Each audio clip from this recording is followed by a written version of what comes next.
حضرات، اکثر روئے مصطفیٰ سے ایسی زیبائی ملی، اکثر روئے مصطفیٰ سے ایسی زیبائی ملی، کھل اٹھا رنگ چمن پھولوں کو رعنائی ملی، کھل اٹھا رنگ چمن پھولوں کو رعنائی ملی، سبز گنبد کے مناظر دیکھتا رہتا ہوں میں، سبز گنبد کے مناظر دیکھتا رہتا ہوں میں، عشق میں چشم تصور کو وہ گہرائی ملی، سبز گنبد کے مناظر دیکھتا رہتا ہوں میں، عشق میں چشم تصور کو وہ گہرائی ملی۔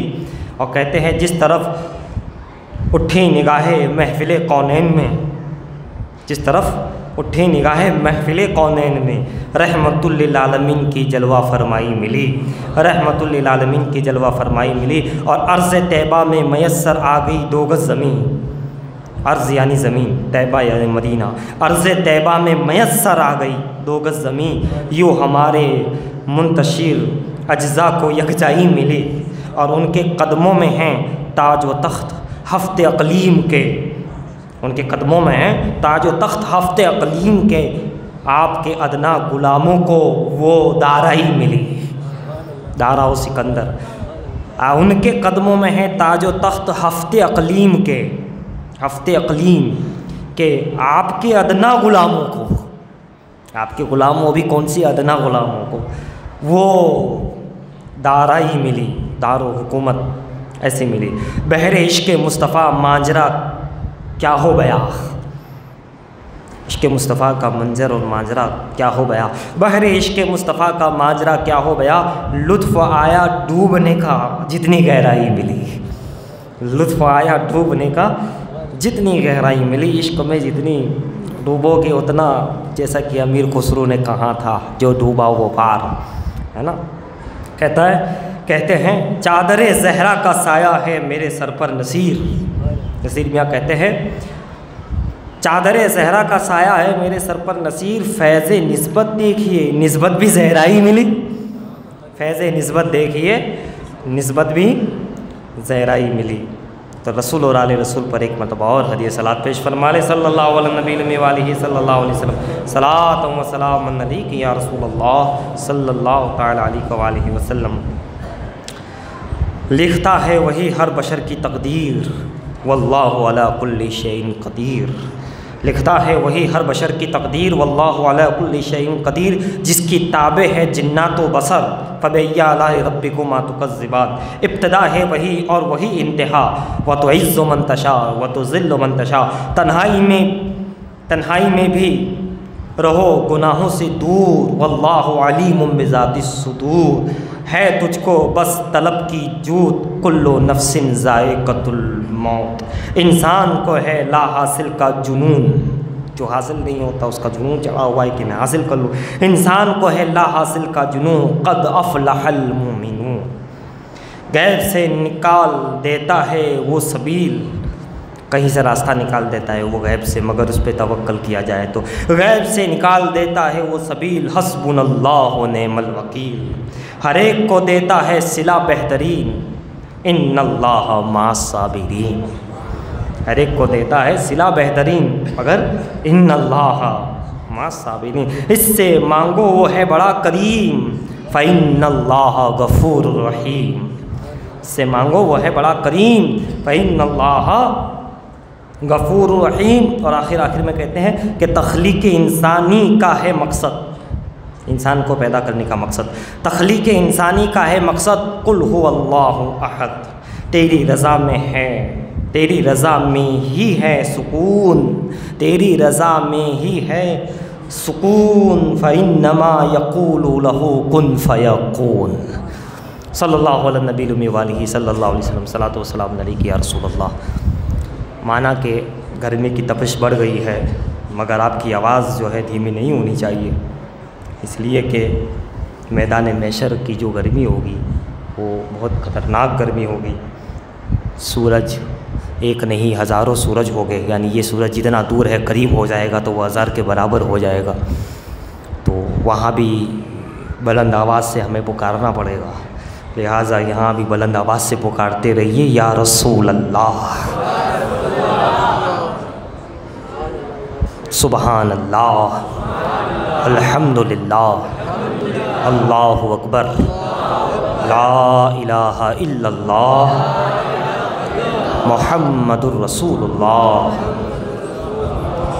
استغفر اللہ ربی من کل ذنب واتوب الیہ۔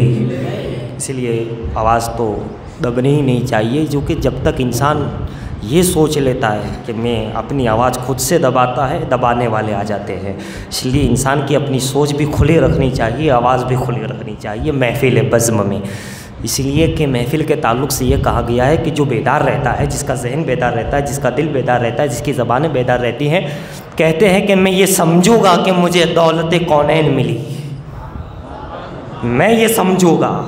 دیکھو محفل میں یوں کام ہو جاتا ہے، محبت میں یہ کام ہو جاتا ہے، میں یہ سمجھوں گا مجھے دولت کونین ملی، زندگی گردر احمد پہ بسر ہو جائے، زندگی گردر احمد پہ بسر ہو جائے، اور سر محفل کرم اتنا میرے ہو سرکار ہو جائے، نگاہ منتظر رہ جائے اور دیدار ہو جائے۔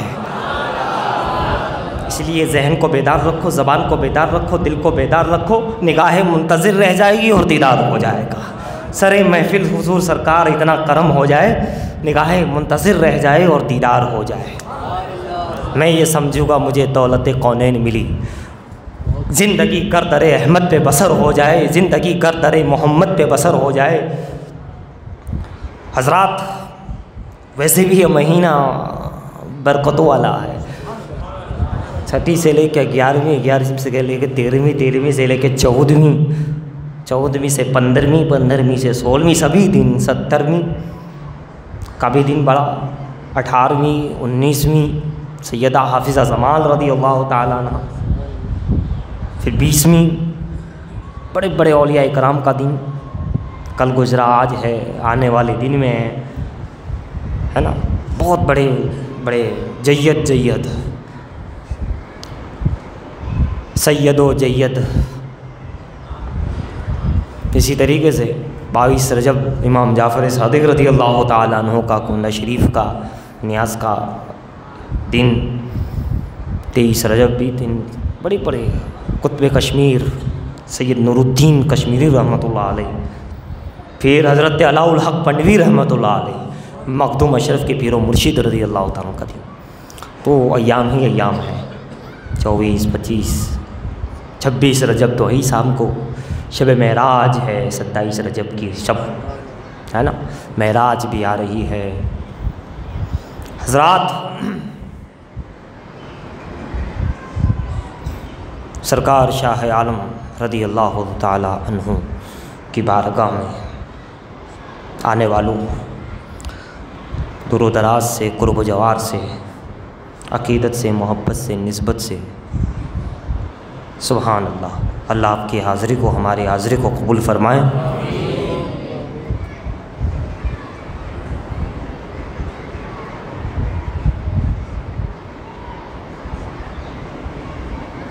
حضرات حضرت مالک بن دینار رضی اللہ تعالیٰ عنہ، مالک بن دینار تابعی کا زمانہ رہا، اس وقت کے بزرگ ہیں، بہت زبردست ہے۔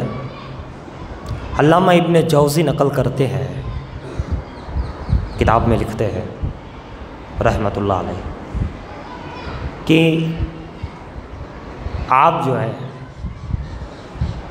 حج پر تشریف لے گئے، جب حج پر تشریف لے گئے تو دیکھا کہ پورا مکہ کعبہ کے ارد گرد جمع ہے، لوگ جمع ہیں، حج کرنے کے لیے آئے ہوئے ہیں، اتنی بھیڑ، اتنی وسیع۔ آپ کے دل میں خیال آیا کہ سبحان اللہ، ابھی حضور سے زیادہ زمانہ دور نہیں ہوا اور اسلام کی اتنی شہرت ہو گئی، اسلام دور دور تک پھیل گیا کہ لوگ دور و دراز سے کعبے کی زیارت کو اور حج کو آئے ہیں، اتنی بھیڑ ہے، ہزاروں۔ ابھی تو کچھ ہی وقت گزرا بھائی، صحابہ کے بعد تابعین، وہی دور، بہت قریبی دور مالک بن دینار رضی اللہ عنہ کا۔ کہا سبحان اللہ، اتنے اسلام، اتنا اللہ نے پھیلا دیا اور لوگوں کے دل میں اتنی طلب اور تڑپ ہے. پھر خیال آیا کہ ان میں سے کوئی ایسا بھی ہوگا کہ جس کا حج قبول نہ ہوا ہو. قبول تو بہت سو کا ہوا ہوگا جب اس نے بلایا ہے تو، مگر ایسا بھی تو ہو سکتا ہے کہ کسی کا قبول نہ ہو. غیب سے آواز آئی، مالک، بلکہ ان کی آنکھ لگی اور خواب میں یہ بتایا گیا، اے مالک بن دینار، جی ہاں ایک شخص ایسا ہے جس کا ہم نے حج قبول نہیں کیا ہے. کون ہے؟ اس کا نام محمد ابن ہارون ہے، فلاں جگہ کا رہنے والا ہے، غالباً بصرہ تھا. یہ وہاں کا ہے، ہم نے اس کا حج قبول نہیں ہوا کیا، اور تم جا کر کے اسے بتا بھی دو، اسے جا کے بتا دو کہ ہم نے حج قبول نہیں کیا. مالک بن دینار کی آنکھ کھلی، غیبی اشارہ کہ چلو مینا میں جہاں تمبو لگے، یہ ہندوستان والوں کے، یہ وہاں کے، یہ بصرہ والوں کے، یہ وہاں کے تمبو. جا کر کے پوچھا وہاں کہ بھئی تمہارے یہاں ابن ہارون کون ہے؟ ان کا نام سن کر کے سب لوگ کھڑے ہو گئے اور کہا مالک تم ان کو ڈھونڈ رہے ہو، ان کا پوچھ رہے ہو؟ ارے وہ تو ہمارے شہر میں، ہمارے ملک میں سب سے زیادہ متقی، پرہیزگار، عبادت گزار، بڑے نیک بندے، بڑی شخصیت ہے. تو کہاں ہے وہ؟ کہا وہ یہاں نہیں رہتے، وہ تو جنگل میں ہیں مکے کے. اچھا، وہ حج ادا کر لیتے ہیں مگر پھر بس تنہا ریگستان میں، جنگلوں میں، بس بڑے عابد ہے، بڑے زاہد ہے، متقی ہے، بڑے. مالک بن دینار کو تعجب ہوا، اتنا زبردست شخص جس کو سب اچھا کہہ رہے ہیں، متقی اعظم کہہ رہے ہیں، نیک کہہ رہے ہیں، نہ جانے کیا کیا کہہ رہے ہیں، اور اللہ فرماتا ہے ہم نے حج قبول نہیں کیا. اس کے بارے میں تو جانکاری لینی چاہیے. مالک بن دینار فوراً گئے وہاں اور جا کر دیکھا تو اس کا جو منظر بیان کیا ابن جوزی نے، زبردست بیان کیا ہے. میں مختصر انداز میں یوں بیان کروں کہ پاؤں میں اس نے جنجیریں باندھ رکھی تھی اور دھوپ کے اندر ریگستان میں ہاتھ اٹھا کر کے، بلکہ ہاتھ کٹا ہوا بھی ہے کہ ہے، اور اس میں بھی جنجیروں سے باندھے ہوئے، اور کہ مولا مالک بے نیاز، صمد، رحیم، کریم، معاف کر دے، غموں کو دور کرنے والی ہے. جتنی مناجات کر سکتا تھا، ایسی مناجات کے کیا کہنا، ایسی دعائیں اللہ کی بارگاہ میں، ایسی مناجات، بخش دے یہ وہ. اس کا منظر دیکھا تو کہا یہ تو زبردست ہے. دوسرے حاجی تو اچھے سے اس میں رہ رہے، کیمپ میں رہ رہے، اور یہ تو جنگل میں رہتا ہے اور اس کا حج قبول نہیں. جیسے ہی مالک بن دینار قریب آئے، اس نے کہا اے آنے والے اللہ کے ولی آ جاؤ، مجھے معلوم ہے میرا حج قبول نہیں ہوا ہے، مجھے معلوم ہے میرا حج قبول نہیں ہے، تو نے خواب دیکھا ہے.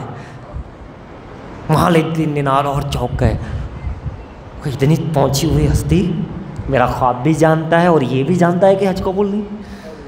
فوراً پوچھا تجھے کیسے معلوم؟ کہ مجھے یہ ابھی پتہ چلا اور غیب سے آواز آئی اور مجھے بتایا گیا کہ حج قبول نہیں. تجھے کیسے معلوم کہ مجھے یہ خواب آیا؟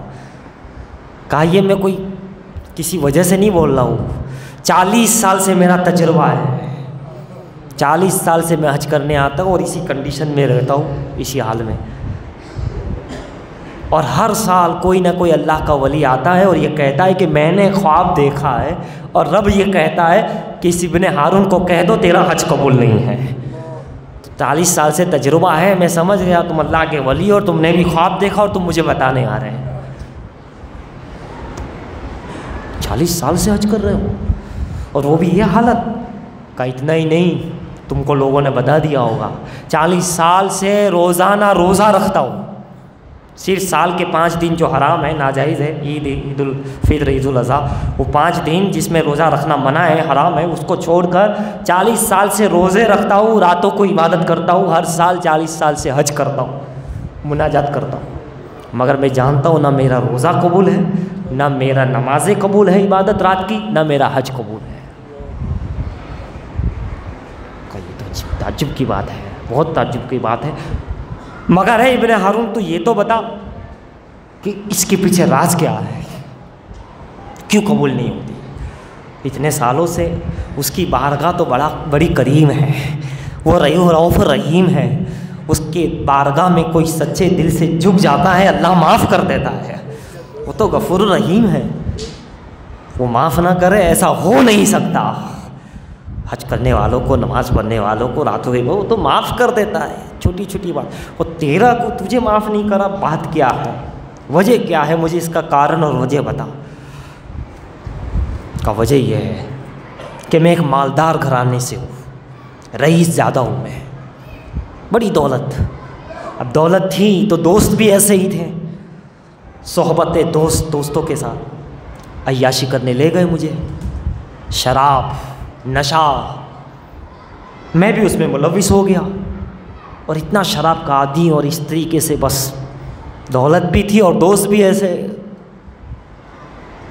ایک بار رمضان کی چاند رات تھی، رات کو چاند نظر آیا، رمضان کا مہینہ آیا، میں خوب شراب پی کر کے جب گھر پہنچا، میری ماں انتظار کر رہی تھی، جیسے ہی دیکھا کہ یہ آج کی رات، جس رات رمضان کی پہلی رات ہے، جنت کے دروازے کھل دیے جاتے ہیں، جہنم کے دروازے بند ہیں، اللہ سب کو بخش دیتا، اور ایسے ماحول میں شراب پی کر کے اتنا نشہ کر کے آیا، لہٰذا میری ماں نے ایک نصیحت کرتے ہوئے ایک جھاپٹ مارا، تو جب تماچا مارا تو میں تو نشے میں تھا، مجھے کچھ پتہ نہیں، میں تو بالکل دنیا کی محبت، نشے کی محبت، شراب اور یہ ساری اس کے اندر مست تھا، لہٰذا جب میری ماں نے مجھے مارا تو میں نے پلٹ کر کے میری ماں کو میں نے مارا، اور ایک بار نہیں، اتنا مارا، قریب میں جو چیز پڑی تھی اس سے مارا، یہاں تک کہ تندور جل رہی تھی اٹھا کر کے اس میں ڈال دیا، میں تو بے ہوش ہو گیا۔ جب صبح ہوئی تو میری بیوی نے مجھے ٹھیک سے جواب نہیں دیا، میں نے پوچھا کیا بات ہے،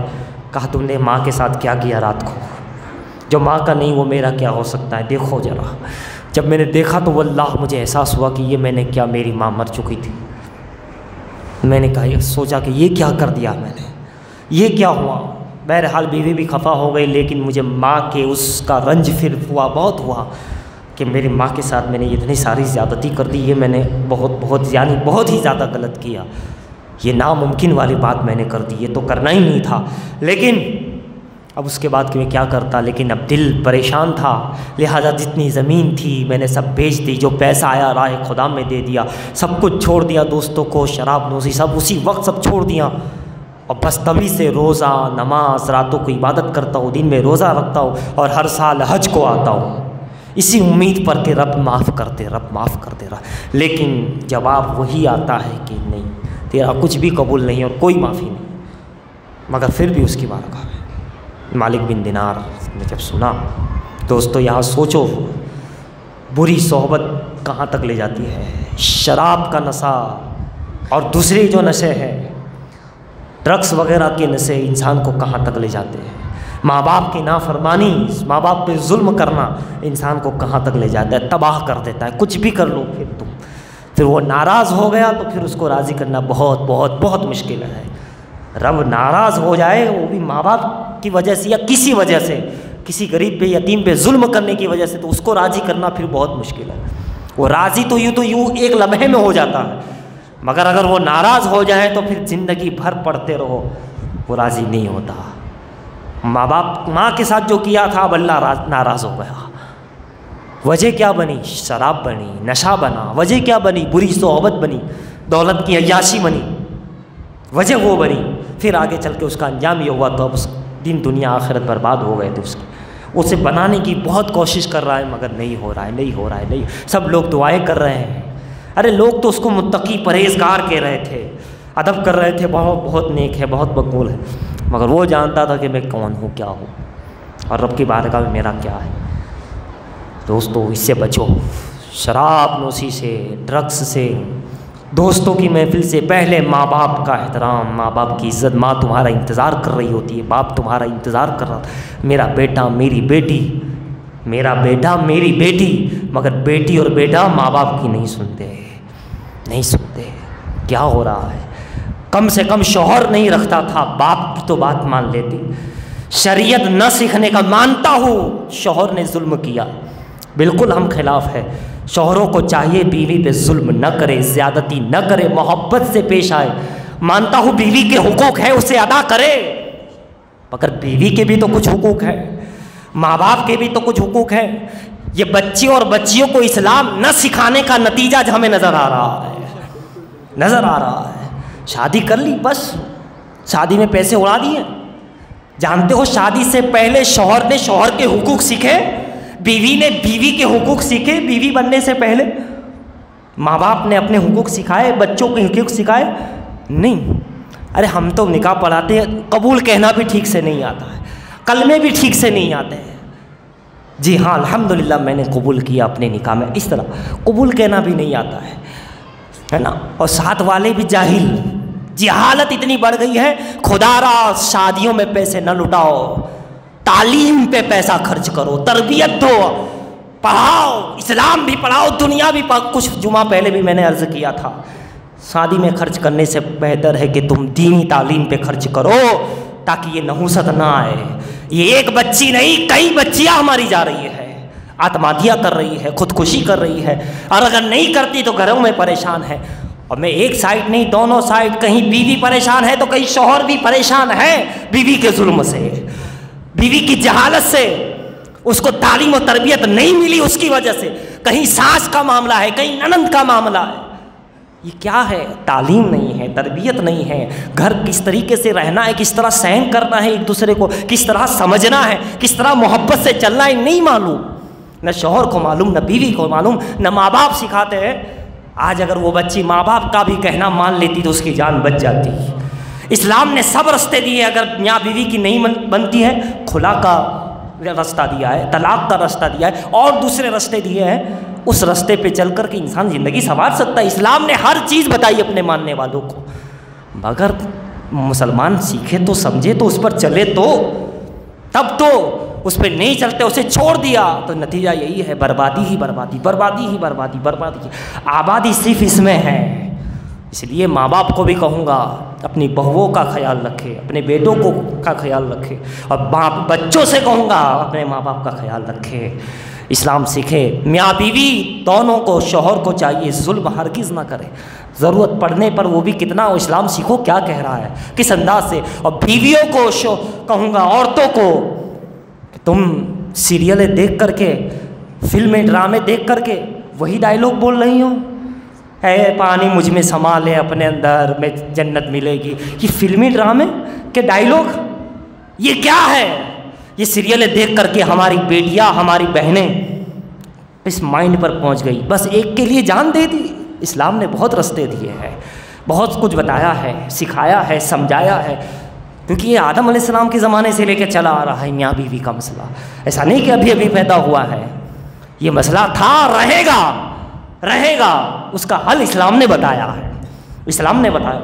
اس لیے عزیزان محترم اپنی بچیوں کو تعلیم و تربیت دو، موبائل سے دور رکھو. اور شوہروں کو بھی، مردوں کو بھی چاہیے وہ سیکھے سمجھے کس طریقے سے اس کی باقاعدہ تعلیم و تربیت لے تاکہ وہ آگے بڑھے. ظلم نہ کیا جائے، کیونکہ کفر کے بعد ظلم بہت بڑا گناہ ہے.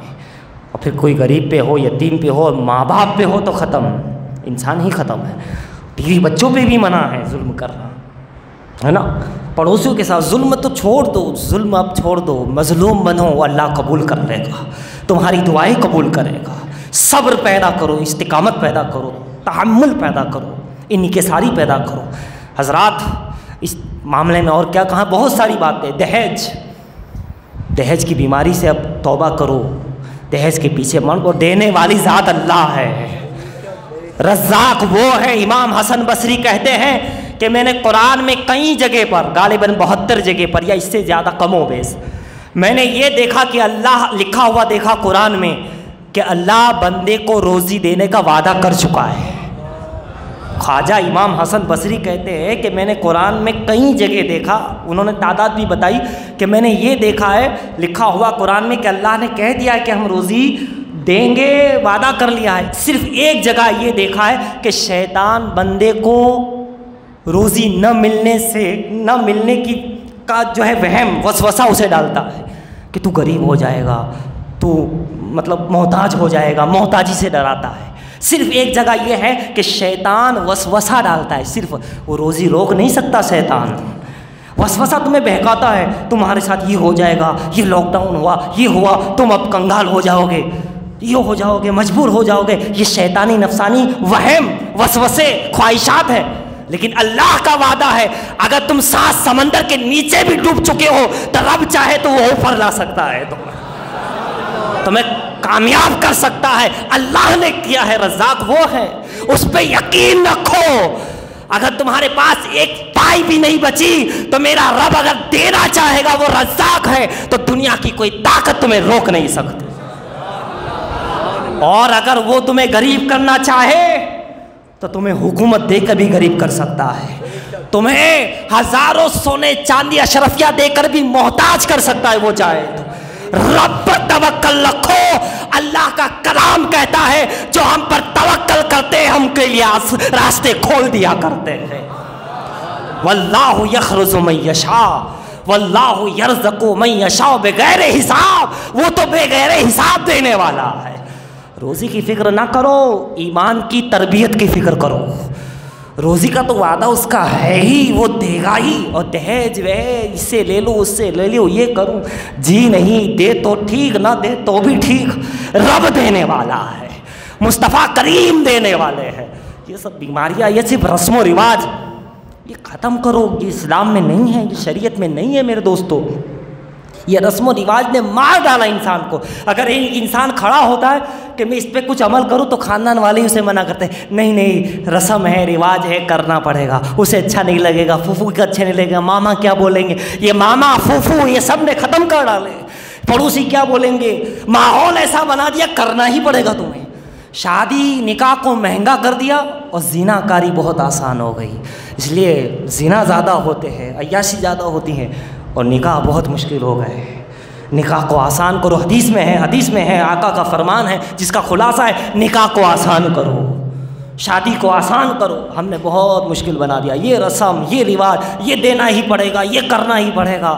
بیچارہ غریب میڈیم کلاس کا کیا کرے گا ایسے ماحول میں؟